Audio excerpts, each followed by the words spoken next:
Well, hello again. I hope for both of our sakes you're not watching both screencasts back to back, but nonetheless, here you are in the week one screencast of College Composition 2, wherein we will discuss the broader parameters of the assignments that you're going to be working towards completing this week, and also maybe a little bit of the justifications behind them that I have. So, you've watched the first screencast, I hope. Let me move this over a little bit. And now you're getting into the nitty gritty of, well, what's due this week. Okay, so I've gone over the supplement. Let's get into what you need to do. So you have to set up your Google Drive folder with me. This applies to a small but not insignificant percentage of you that are taking me for the first time. It's a very quick assignment. I don't imagine many people have trouble with how to set up a Google Drive folder and how to share it with me. Make sure you do it. Make sure your last name is the first word of the folder, comma, and then whatever you want me to call you, and as the second word. So if you have any questions on this, new people, just send me an email. Now, this is for all the people who had me last semester. I do not need you. Let me go big here for emphasis. There we go. I do not need you to create a second College Comp 2 folder and share a brand new folder with me. What you can do is put your College Comp 2 work in the folder that you've already shared with me. If I have 3 folders that with your name on it, that adds to my unnecessary work. And I want all my work to be necessary and productive, of course. So please, it's bold and red or whatever color for a reason. Yes, red and then some yellow and pink in there for a reason. So lots of students don't get this message in time. Please don't be one of those students. All right. We have personal introductions on a spreadsheet here. I have not updated mine yet. I'm hoping to do so. I'm obviously getting to the more important stuff first, but I've created a slideshow. It looks familiar. Just for how you can get in touch with me, little bits about me. Oh yes, I run. My kids, that sort of thing. So I'll hopefully update that. And I might even make a screencast about it. But what you'll do is put your name there, put your high school there, then your email, either Gmail or Stark State, and then a shortened bit.ly link to your personal introduction. I need to put faces to names. I should know all of you. I know all of you, at least from last semester. I know you from your writing, but I still like to get to know you in an ongoing way. So make sure you convert your link to a bit.ly. All right. My guide to writing should also look familiar to many of you. It's got a lot of important ideas in it, but again, I feel like they speak for themselves generally. So making sure that you proofread, making sure that you think about your audience's experiences. All right, Invention Journal 1. Now this is where we get into newer stuff. So can I make this, to have this open somewhere else? Let's make this a little bigger. All right, so you will do 10 invention journals this semester. I believe one of them is, I think like 7 and 8 are combined, where you do twice as much work for twice as much grade. The invention journals, those vary quite a bit across College Comp 2 courses, and the way I interpret that particular assignment, it's pretty significant portion of your final grade. I interpret the invention journal as being an avenue for which I can A, require you to conduct your primary research in a timely fashion, at least if you want the grades for it, and B, a way for me to check in on the progress of your primary research in a timely fashion. So that said, this first invention journal doesn't do that at all. It's more, the first one is called Initial Thoughts About Tech. Just very briefly, you can skim all the way down this document and see all of the upcoming invention journals. Don't work too far ahead because these are older versions of these assignments. I don't tweak them too much, but I do like to tweak all of them every semester. So I've tweaked the first handful of them, but just don't work too far ahead without maybe getting a check. And some of you are real go-getters, which, rock on, go you. Just make sure that you're not getting too far ahead. Boy, that's a happy problem to have. So compose a short piece, and we're going to have lots of ways to submit work this semester.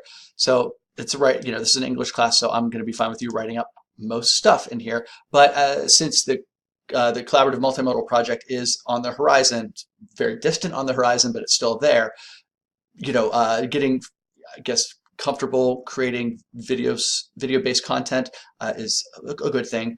So you can either do 750 plus words or 3+ minutes of recorded content. But let me highlight this here. Make sure you read this.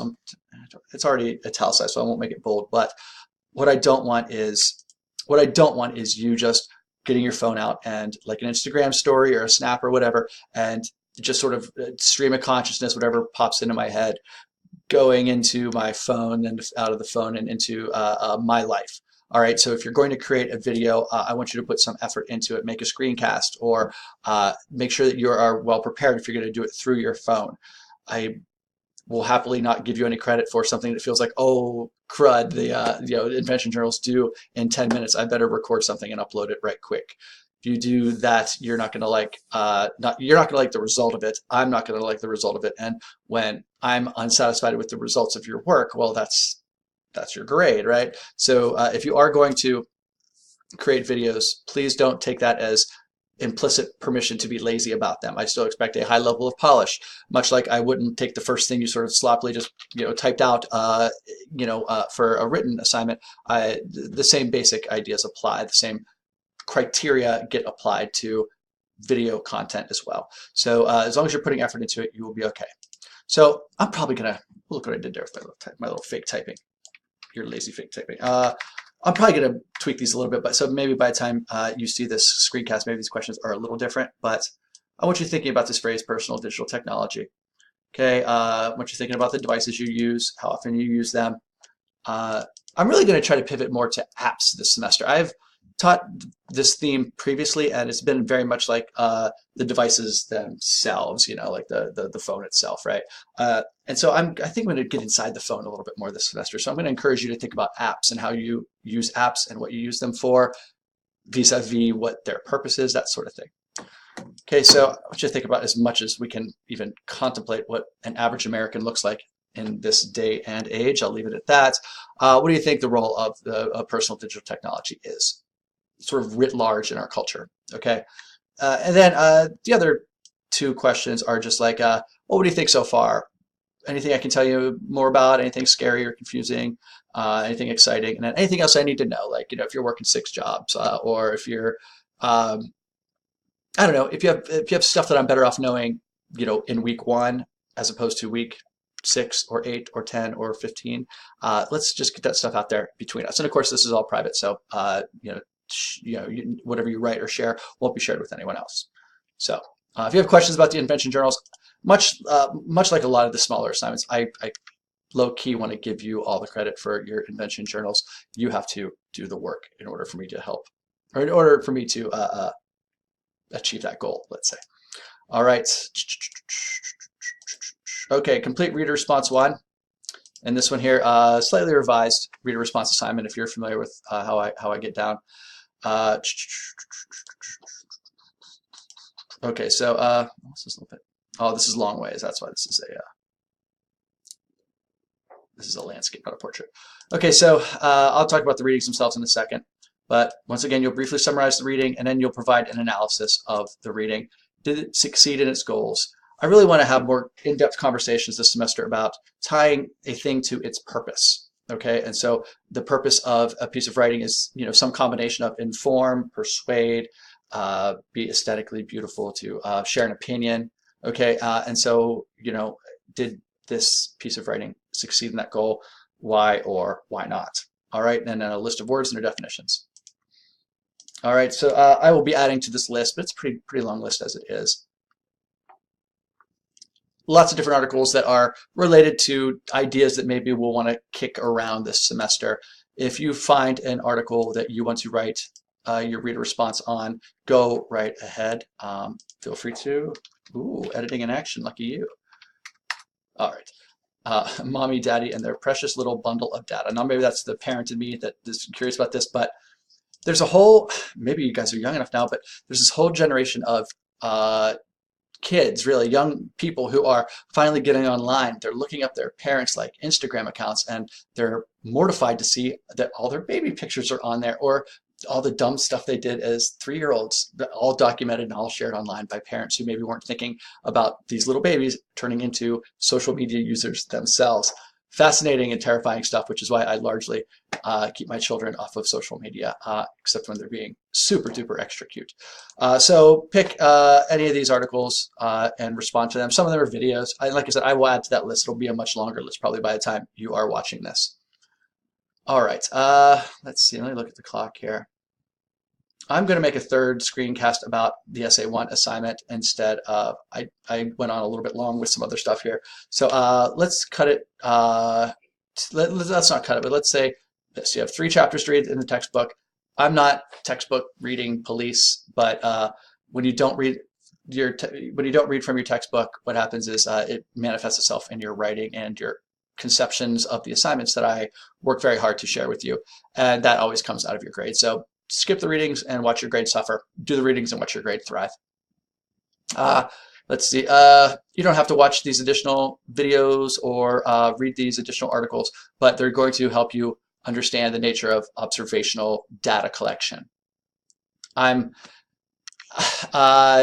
There's a part of me that's very deeply fond of sociology and how sociology goes about collecting qualitative data. And so a lot of these kind of feed into that. I think that we can learn a lot by seeing for ourselves by gathering data. So I'll have more about that. I'll have more to say about that in the next screencast. But check any of these out in your leisure time, and I'm sure you have much of it. And then let's see. I am as of this recording, that maybe this will change, but I am your Stark State College advisor as one of as your College Credit Plus instructor, or at least one of them. So if you ever have any questions related to Stark State, anything, please let me be the first person you contact. So send me an email, set up a time to come to my office and have a conversation. I like hearing from you all, and I hope that you'll reach out if there's any questions. So that is week 1. I just said it once. I'll say it again with me really big and in your face. Send me your email. Send me your questions. Let me know how I can help you maximize your potential in this class. All right, thanks.